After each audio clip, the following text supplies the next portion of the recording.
Hello, everyone. It's Olivia here, and I have a story to share that I think you might relate to. It's about one of those days when you're feeling a little adventurous and decide to step outside your culinary comfort zone. Well, that was me today. I tried a new snack, and honestly, the experience was less than ideal. I saw it at the grocery store, this beautifully packaged little treat, and the description sounded so tempting. You know that feeling, right? When you just have to try something new. So, I bought it, brought it home, and with a sense of anticipation, I took that first bite. And, oh, my goodness. The taste was just not for me. It was one of those moments where your face involuntarily scrunches up, and you kind of regret all the life choices that led you to that exact point. I was hoping for a delightful little pick-me-up, but instead, I found myself reaching for a glass of water to wash away that unique flavor. It's funny how such a small thing can have such a big impact, isn't it? It made me realize how much our taste buds influence our moods and how sometimes, the simplest things can throw our whole day off a little bit. Anyway, I wanted to share this little misadventure with you because sometimes, it's the imperfect moments that make the best stories. So, let's begin our exciting journey of English improvement together. New videos are released daily, focusing on English speaking and listening skills to help you improve and enjoy your learning journey. So, you know how much I adore mangoes, right? I mean, who doesn't? But there's mango, and then there's amras. It's a whole different level of mango experience, a symphony of sunshine and sweetness, Okay, I'm getting carried away. But seriously, let me tell you about this one time I made amras. It wasn't just making amras, it was an adventure, a comedy of errors, a mango-infused melodrama, the whole shebang. It all started with a phone call. My aunt, bless her heart, called me up, practically bubbling with excitement. "Darling," she chirped, "the Alfonso mangoes have arrived. The real ones, from Ritnagira. I've kept a whole box aside just for you." Can you imagine? A whole box. My heart did a little happy jig. Ritnagira Alfonsos, the royalty of mangoes, the stuff of legends. I swear, I could almost smell their sweet perfume through the phone. The next day, I was at her place like a shot. She greeted me with a warm hug and, of course, the star of the show, a magnificent wooden crate overflowing with sunshine yellow mangoes. They were plump, fragrant, almost glowing with ripeness. Each one felt heavy and smooth in my hand, like a precious jewel. I think I stood there for a good 5 minutes, just inhaling that intoxicating aroma. It was like pure mango heaven. You know that feeling, right? When you encounter something so beautiful, so perfect, you just have to pause and appreciate it. The drive back home felt like an eternity. I had the box on the passenger seat, secured with the seatbelt like a VIP, occasionally sneaking a sniff of the mango-perfumed air. My mind was already racing, planning the amras extravaganza. I could practically taste the smooth, chilled nectar, its sweet tanginess dancing on my tongue. Now, I'd seen my mom make amras countless times. It looked simple enough. Peel the mangoes, squeeze the pulp, add a little milk or sugar if you like, and voila. Easy peasy, right? Wrong. So wrong. First hurdle. Peeling the mangoes. Sounds simple, right? But these were ripe, juicy Alfonsos. The skin was thin and delicate, threatening to tear with every touch. My usually efficient peeler suddenly felt clumsy and inadequate. Mango juice was squirting everywhere, staining my hands, my apron, the countertop. It looked like a mango massacre had taken place in my kitchen. I felt like a surgeon attempting a delicate operation with a butter knife. Finally, after what felt like hours, I had a bowl full of peeled mangoes, looking slightly battered but still gloriously golden. Next step. Squeezing the pulp. My mom used to do this with her bare hands, effortlessly separating the flesh from the seed. I, however, ended up with mango pulp all over my face, in My hair, even on the ceiling fan, I swear. It was a sticky, sweet, chaotic mess. I looked like I'd lost a fight with a giant mango. My initial enthusiasm was starting to wane. This wasn't the elegant, effortless process I'd envisioned. I was covered in mango, the kitchen was a disaster zone, and I hadn't even started blending yet. I briefly considered just giving up and ordering pizza. But then, I looked at that bowl of golden pulp, the fruit of my messy labor. I couldn't give up now. So, I took a deep breath, wiped the mango off my face, mostly, and proceeded to the next stage, the blender. Now, I have a pretty powerful blender, one of those fancy ones that can crush ice and pulverize nuts. I figured blending a few mangoes would be a piece of cake. Guess what happened next? Yep, you guessed it. Mango explosion. Apparently, I'd overfilled the blender. The moment I switched it on, a geyser of mango pulp erupted, coating the kitchen in a sticky, fragrant mist. I shrieked, scrambled for the off button, and stood there, stunned, amidst the mango carnage. My kitchen looked like a scene from a particularly messy food fight. I think I even saw a chunk of mango stuck to the ceiling. At this point, I was ready to throw in the towel. This wasn't Amras, it was an apocalypse. But then, something amazing happened. I started to laugh. I mean, really laugh. The whole situation was so ridiculous, so over the top, it was hilarious. I pictured my mom, the queen of Amras, witnessing this mango mayhem, and I just lost it. After I'd calmed down, and cleaned up the majority of the mango fallout, I salvaged what I could of the pulp, blended it in smaller batches, lesson learned, and finally, had a bowl of smooth, golden Amras. It wasn't the picture-perfect, effortless creation I'd imagined, but it was mine. And let me tell you, after all that hard work and mess, it tasted absolutely divine. I chilled it for a bit, poured myself a glass, and took a long, slow sip. It was sweet, tangy, cool, and utterly delicious. All the frustration, the sticky mess, the mango explosions, it was all worth it. In that moment, I understood why my mom always made such a fuss over Amras.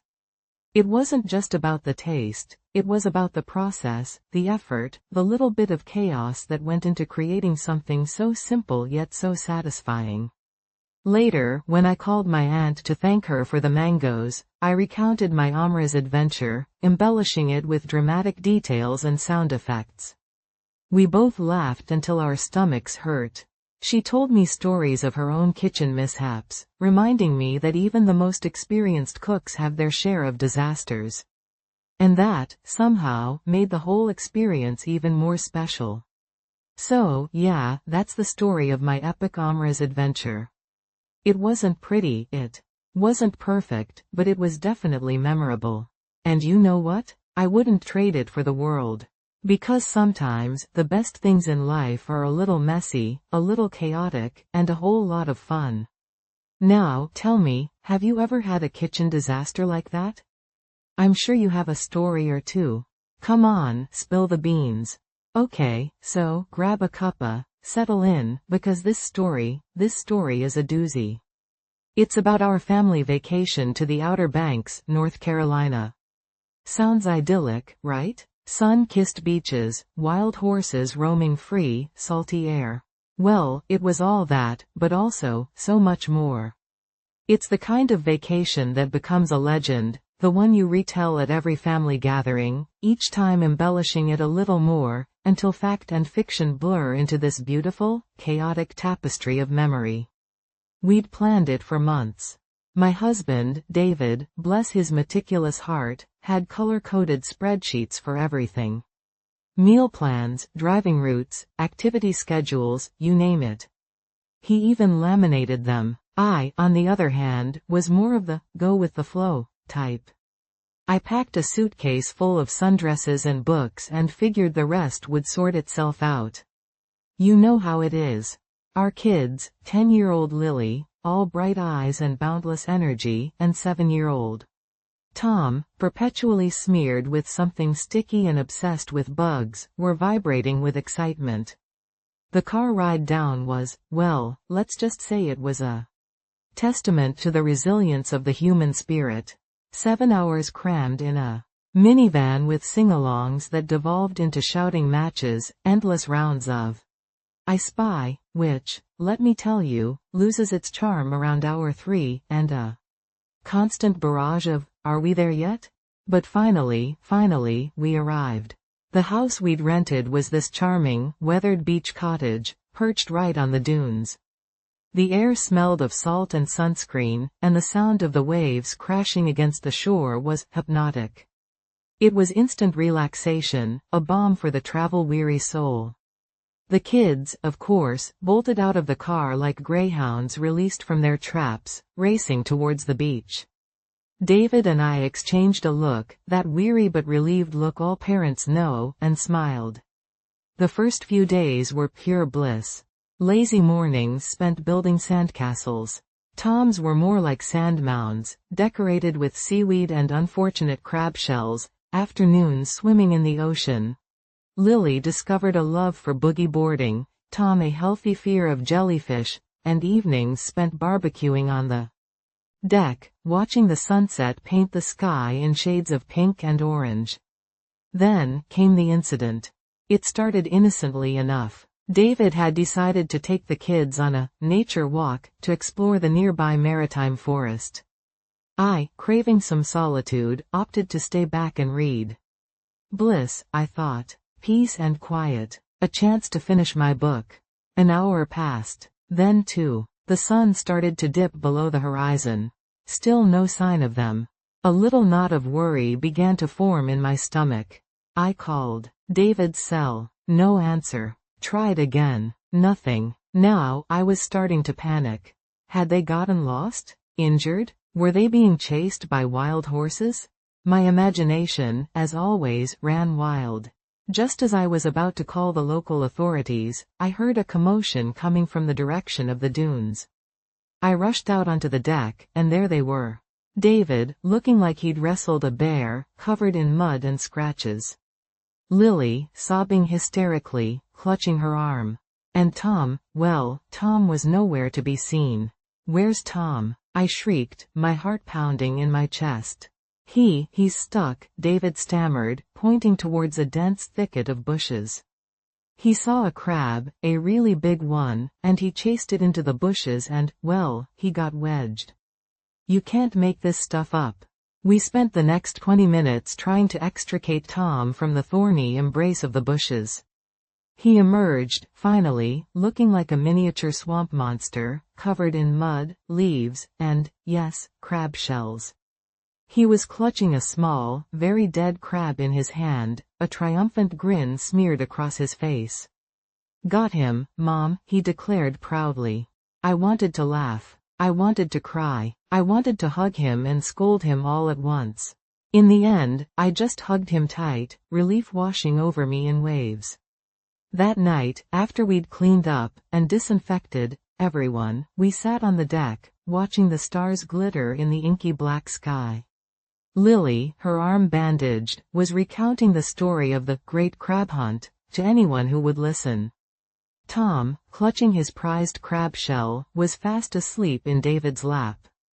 The rest of the vacation, thankfully, was uneventful. We explored lighthouses, went kayaking, ate our weight in seafood, and even managed to catch a glimpse of the elusive wild horses. But it was that one day, that day of chaos and panic and ultimately, laughter, that became the defining moment of our trip. You know what I mean? Sometimes, the best memories, the ones you cherish the most, aren't the picture-perfect, Instagram-worthy moments. They're the messy, unpredictable, slightly disastrous ones. The ones that make you realize what truly matters. Looking back, the Outer Banks trip wasn't exactly what we'd envisioned. The spreadsheets went out the window, the schedules were abandoned, and our carefully laid plans were tossed aside like so much seashells. But it was real. It was us. And it was, without a doubt, unforgettable. So, yeah, the story of our family vacation, It's a long one, a complicated one, a slightly ridiculous one. But it's ours. And that, my friend, is what makes it so special. Isn't that how it always goes with family, though? A little bit of chaos, a whole lot of love, and a story to tell for years to come. Now, whose turn is it to refill the tea? Hey everyone. Learning a new language can feel like climbing a mountain, right? But guess what? The best time to start was yesterday. The next best time is now. Think about it. Every single word you learn, every phrase you practice, brings you one step closer to the summit. Starting now, today, this very moment, is all that matters. You've already begun this amazing journey, and that's something to be incredibly proud of. You've got this. You know what can be super helpful and fun? Doing role plays of different scenarios. Imagine you're at a coffee shop ordering your favorite drink, or maybe you're asking for directions. You can even do this while cooking dinner or going for a walk. Just pretend you're chatting with someone. It might feel a little silly at first, but trust me, it's a fantastic way to practice without even realizing you're studying.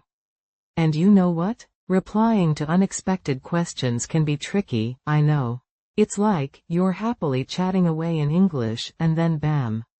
Someone throws a curveball question, and your mind goes blank. It happens to all of us. It's totally normal to feel a little flustered, but the more you practice, the easier it becomes to handle those surprise questions with confidence. Honestly, it felt like magic when I first understood a whole conversation in English. It was at a local market, and I was listening to two people chatting. You will not believe what happened next. I actually understood everything they said. It sparked something in me. I'm curious, what motivated you to start learning English? Share your stories in the comments. I'd love to hear them. Okay, so, grab a cup of something warm, settle in, because this story, it's a bit of a saga. It's the story of the day I decided, in a fit of Pinterest-inspired madness, to make a family scrapbook. Now, I'm not exactly known for my crafty inclinations.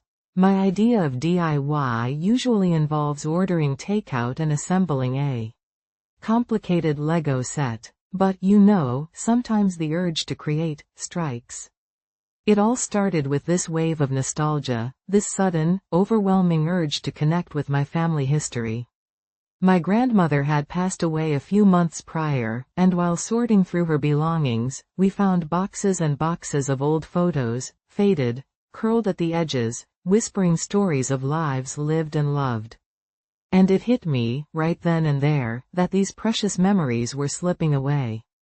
We were losing those little details, the anecdotes, the context. You know what I mean? Like, who is that dapper gentleman in the pinstripe suit? And why is Aunt Mildred wearing a feather boa and riding a donkey? So, a scrapbook. It seemed like the perfect solution. A tangible, heartwarming testament to our family's quirky, beautiful history. Easy peasy, right? Wrong. Oh, so very wrong. The day started innocently enough.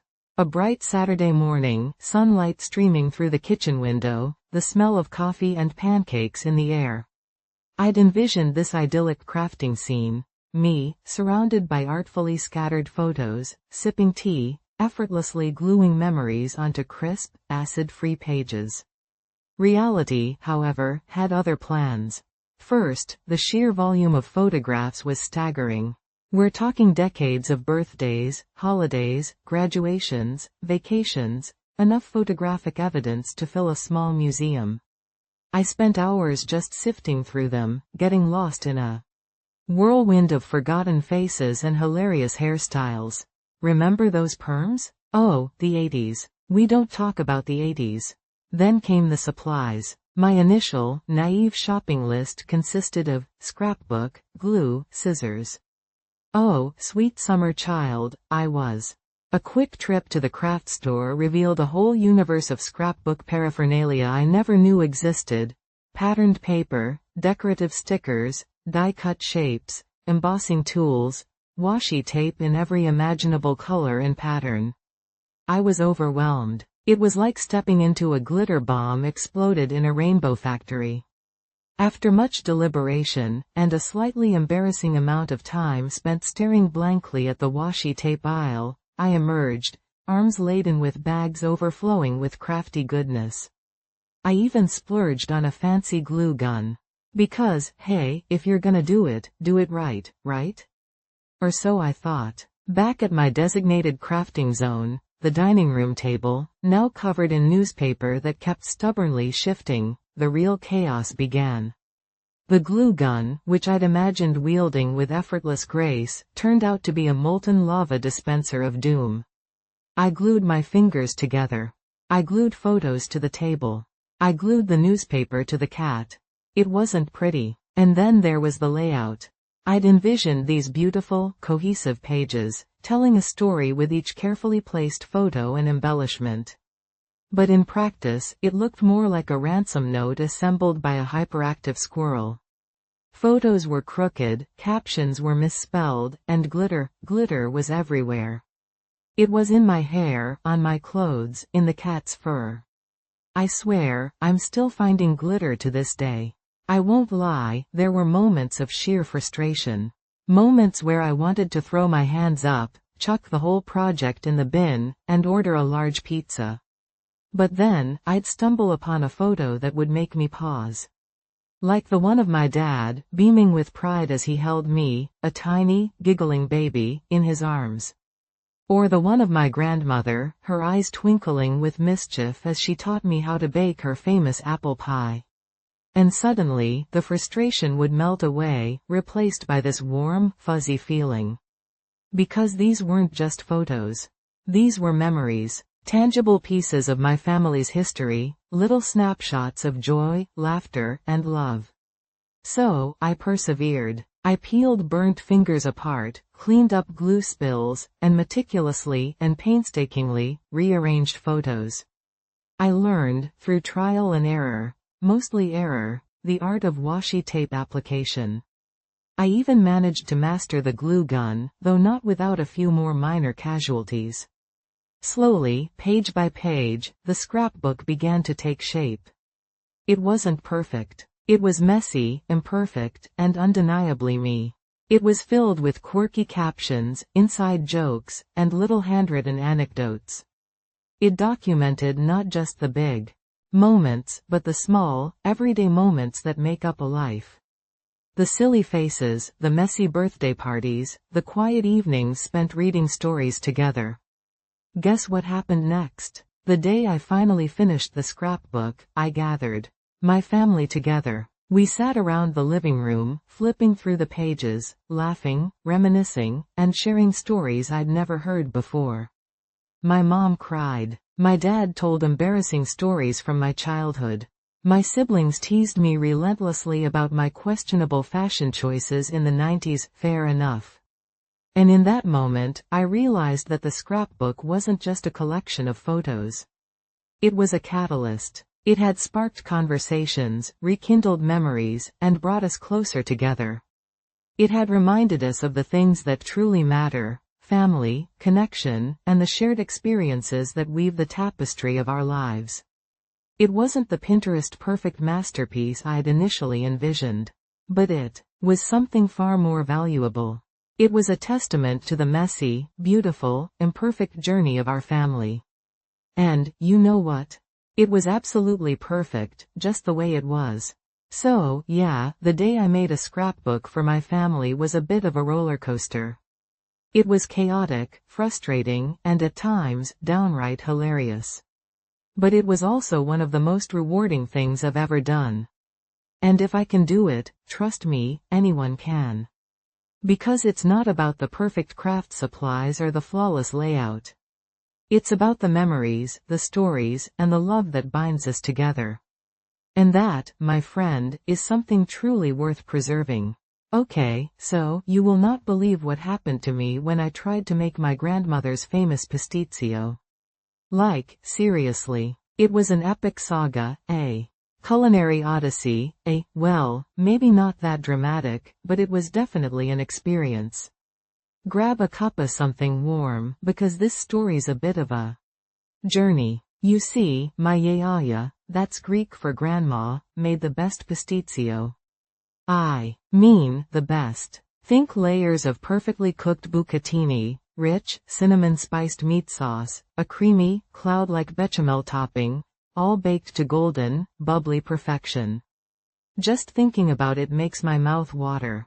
She used to make it for every special occasion, birthdays, name days, even just Sundays sometimes if we were lucky.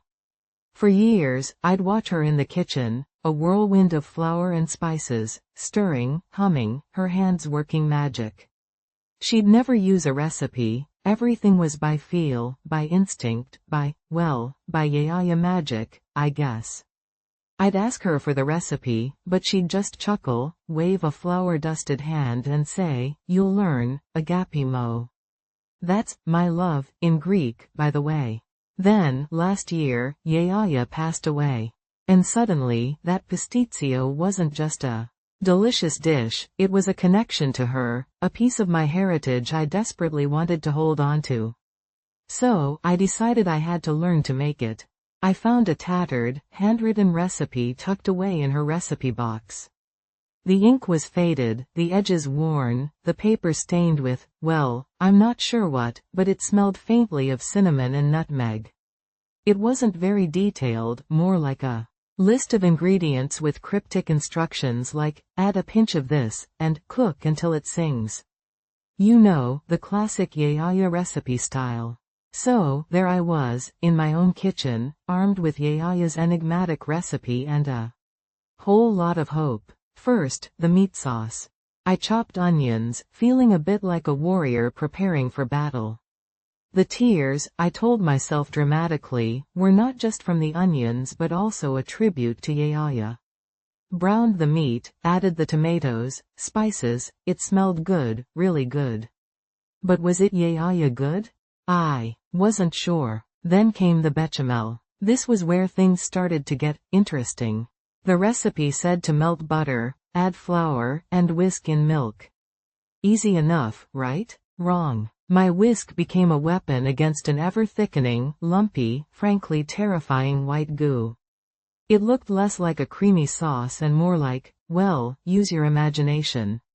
I frantically whisked, added more milk, whisked some more, until my arm felt like it was going to fall off. Finally, after what felt like an eternity, it resembled something close to a sauce. It wasn't smooth like yaya's, but hey, it was white and pourable. Progress. Next, the pasta. Bucatini, thick, hollow spaghetti. Boil it until al dente, the recipe instructed. Now, I consider myself a reasonably intelligent person, but apparently, al dente is a relative term. My first batch ended up mushy. Like baby food mushy. So, attempt number 2. This time, I stood guard over the pot, fishing out strands of pasta every minute to test their doneness. Finally, I declared it al dente. Probably a little too al dente, but better than mush, right?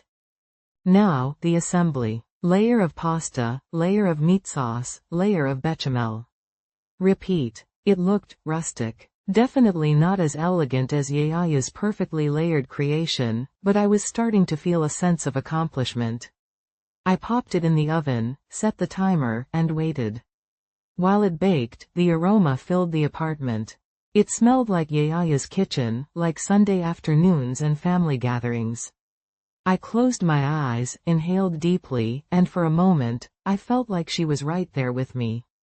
Ding! The timer went off. I pulled out the pasticcio. It was golden brown on top, bubbly around the edges. It even smelled amazing. I couldn't wait to try it. I carefully scooped out a portion, braced myself, and took a bite. And, it wasn't bad. The meat sauce was flavorful, the pasta was, thankfully, not mushy, and the bechamel, while not exactly silky smooth, was edible. But it wasn't yaya's. It lacked that certain something. That magic touch. I called my mom, slightly deflated. Mom, I said, I tried to make yaya's pasticcio, but it's just not the same. She laughed. Oh, honey, she said, Yaya's pasticcio wasn't just about the ingredients or the recipe. It was about the love she put into it. The years of practice, the little tweaks she'd make based on feel, the way she'd hum while she cooked. And then, she told me something I hadn't known. Yaya's pinch of this, and cook until it sings, weren't just vague instructions. They were deliberate. She wanted her granddaughters to learn by doing, by experimenting, by developing their own intuition in the kitchen. She wanted us to find our own magic touch. Don't try to replicate her pasticcio exactly, my mom said. Make it your own. Experiment. Play with the spices. Find what works for you. So, guess what happened next? I did exactly that. I tried again. And again. And again. I tweaked the spice blend, experimented with different cheeses in the bechamel, even tried adding a layer of sautéed mushrooms. Don't tell Yaya. Some attempts were better than others. There were a few disasters along the way, like the time I accidentally added salt instead of sugar to the bechamel, yikes. But with each attempt, I learned something new. I started to understand the nuances of the dish, the way the flavors interacted, the importance of timing and temperature. I started to develop my own feel for it. Now, my pasticcio is still not exactly like Yaya's. It's my version. It has my own little twists and turns, my own magic touch. And you know what? It's pretty darn good. It might not evoke the exact same memories of Sunday afternoons at Yaya's, but it creates new ones. Memories of me, in my own kitchen, covered in flour and spices, humming a slightly off-key tune, and feeling a little bit closer to her with every bite. So, the moral of the story is, well, there are a few, I guess. Don't be afraid to try new things, even if you mess up along the way. Embrace the imperfections. And most importantly, remember that cooking, like life, is about more than just following a recipe. It's about the love, the passion, the stories, and the connections we create along the way. You know what I mean?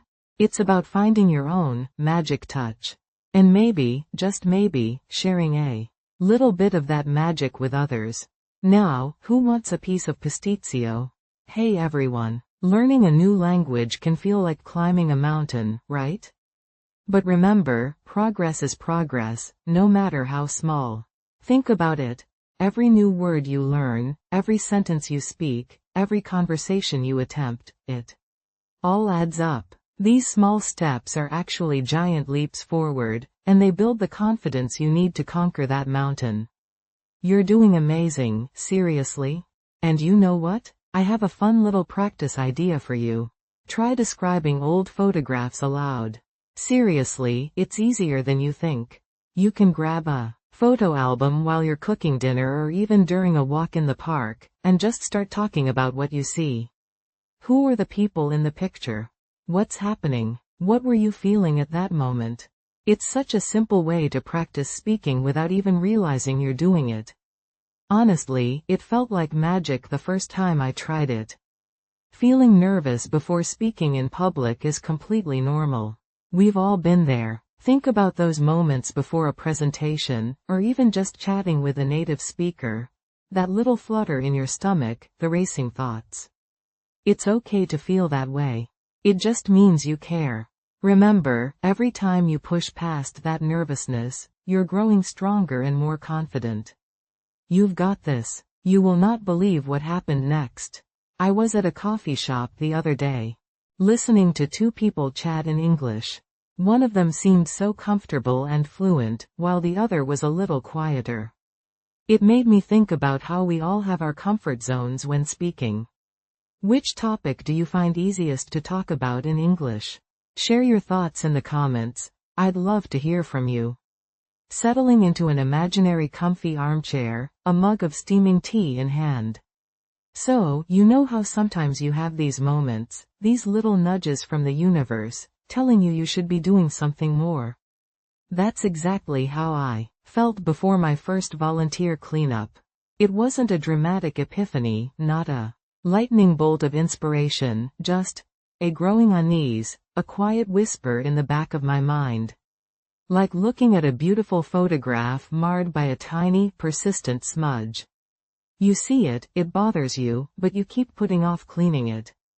Well, the smudge, for me, was this nagging feeling about all the litter I saw everywhere. I live near a pretty amazing stretch of coastline. You know, the kind of place travel brochures brag about? Sandy beaches, dramatic cliffs, the whole 9 yards. But, and there's always a but, isn't there? Between the stunning sunsets and the picture-perfect postcards, there was trash. Not mountains of it, thankfully, but enough. Enough plastic bottles tangled in seaweed, enough cigarette butts scattered on the sand, enough stray food wrappers rustling in the sea breeze to make my heart ache a little every time I went for a walk. So, one day, I stumbled upon a local group organizing a beach cleanup. And I thought, well, this is it. This is my chance to actually do something. I'm not going to lie, part of me felt a bit self-conscious. Like, who was I to suddenly decide I was going to save the planet, one plastic straw at a time? You know what I mean? That feeling of, am I even making a difference? But another part of me, the louder part, just said, show up. Just show up and see what happens. The morning of the cleanup was surprisingly chilly. I had pictured bright sunshine and a gentle breeze, but instead, the sky was overcast, and a damp wind whipped off the ocean. I arrived at the meeting point, a little pavilion near the pier, feeling a mix of nervous excitement and, honestly, slight regret that I hadn't worn a thicker jacket. There were already a bunch of people milling about, all ages, all shapes and sizes. Some were chatting animatedly, some were quietly sipping coffee from thermoses, and some, like me, were just sort of awkwardly shifting from foot to foot, trying to blend in. The organizer, a woman with a bright, energetic smile and a voice that could project over a hurricane, gave us a quick briefing. She explained the safety guidelines, handed out gloves and trash bags, and divided us into smaller groups. And just like that, we were off. The first thing that hit me was the smell. Not a terrible smell, mind you, but a distinct, oceanic aroma, mingled with the faint tang of salt and something else I couldn't quite place. Maybe decaying seaweed? Anyway, it was intense. The wind whipped my hair across my face, and the sand crunched beneath my boots as I walked towards my assigned section of the beach. Initially, it felt a bit strange. Bending down, picking up other people's discarded junk. A crumpled candy wrapper here, a plastic bottle cap there. I remember thinking, who does this? Who leaves a half-eaten hot dog in a plastic container on a beautiful beach? It was baffling and a little disheartening. But then, something shifted. I stopped focusing on the who and started focusing on the what. The what was the task at hand. The what was making a small, tangible difference. And the what was, surprisingly, kind of meditative. There was something almost rhythmic about the process. Walk, scan, bend, pick up, drop in the bag. Walk, scan, bend, pick up, drop in the bag. The sound of the waves crashing against the shore, the cries of the gulls overhead, the wind whispering through the dunes. It all created this oddly calming backdrop to the slightly less glamorous activity of picking up trash. And then, the little surprises. A perfectly intact sand dollar nestled amongst some seaweed. A piece of driftwood shaped like a whimsical sea creature. A message in a bottle, seriously. It was empty, unfortunately, but still cool, right? These little discoveries, interspersed with the less exciting finds of discarded plastic and cigarette butts, made the whole experience feel a little bit like a treasure hunt. Of course, there were also the less graceful moments. Like the time I tripped over a buried piece of driftwood and nearly landed face first in a pile of seaweed. Thankfully, I caught myself. Or the time I mistook a clump of seaweed for a plastic bag and ended up with a handful of slimy, smelly, well, seaweed. You know, the kind of moments that make you laugh at your own clumsiness. As the morning wore on, my trash bag grew heavier, and my initial self-consciousness faded away. I started chatting with the other volunteers, sharing stories, and laughing at our shared experiences. We were a motley crew, united by this common goal, this shared desire to make a small difference. And that, I realized, was the magic of it all. It wasn't just about cleaning up the beach. It was about connecting with other people, connecting with nature, and connecting with a part of myself that I hadn't realized was missing. By the end of the cleanup, the beach looked different. Not dramatically different, perhaps, but cleaner. Fresher. Lighter, somehow. And I felt different too. Tired, yes, and a little bit sandy, but also lighter. Like I had shed something, some invisible weight I hadn't even realized I was carrying. Guess what happened next? After the cleanup, we all gathered back at the pavilion for some well-deserved refreshments. There were sandwiches, cookies, and hot drinks, and we all stood around, chatting and laughing, comparing our finds. Someone actually found a rubber ducky. It was a simple, unassuming gathering, but it felt good. Like being part of something bigger than myself. That first cleanup wasn't a grand, heroic act of environmentalism. It was a small, quiet act of service. A few hours spent picking up trash on a chilly, overcast morning. But it sparked something in me. It opened my eyes to the power of small actions, the power of community, and the power of simply showing up. It made me realize that even the smallest smudge can be cleaned, and that even the smallest act of kindness can make a world of difference. And that, my friend, is the story of my first volunteer cleanup. Now, how about another cup of tea? So, you want to hear about my first music festival? Oh, it's a story all right. Grab a cuppa, settle in, because this is gonna take a while.